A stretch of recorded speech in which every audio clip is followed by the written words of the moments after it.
Apa kata Cik Mona panggil Tan Sri Mugan untuk datang ke sini? Boleh kita berbincang bersama-sama? Hello Daddy, boleh datang Harumas sebab ada petunjuk tu.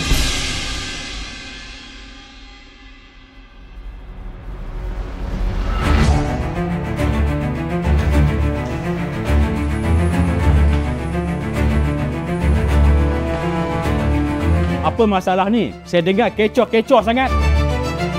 Daddy, inilah orang yang mencemarkan nama baik Harumas sehingga Harumas mendapat perintah tutup permis. Tan Sri, apa khabar? Makin segak lama tak datang ofis. Saya ada juga jemput. Tapi kotlah Tan Sri nak datang jenguk kan? Encik Ken, saya minta maaf sebab saya banyak urusan dekat pejabat. Tan Sri sibuk dengan urusan atau Tan Sri sibuk dengan berpolitik dalaman? Tak apa. Sebabnya alang-alang semua dah dekat sini. Apa kata kita teruskan dengan pertunjukan kita? Tapi sebelum tu, saya nak jemput Datuk Rahim untuk bersama dengan kita.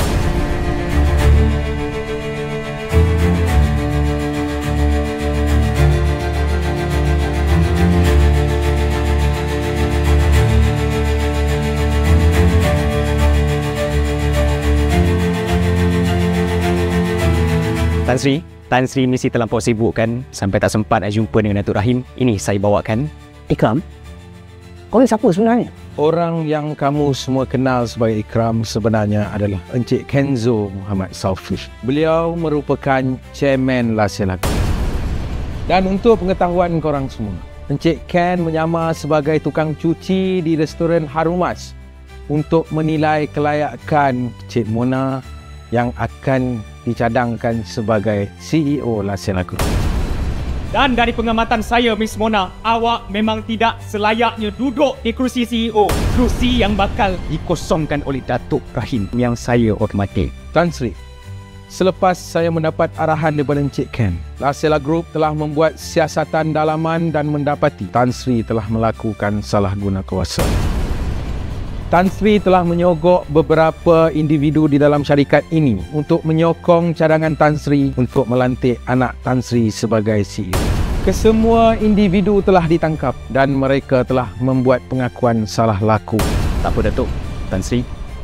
Ayo kita ke pertunjukan yang seterusnya.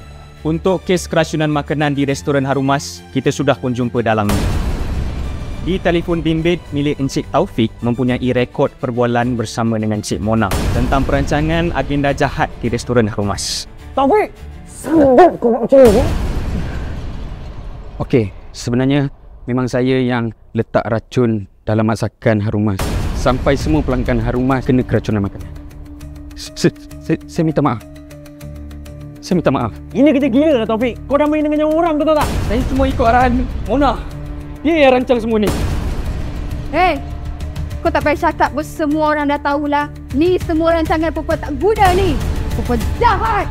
Ayo, kita ke pertunjukan yang terakhir.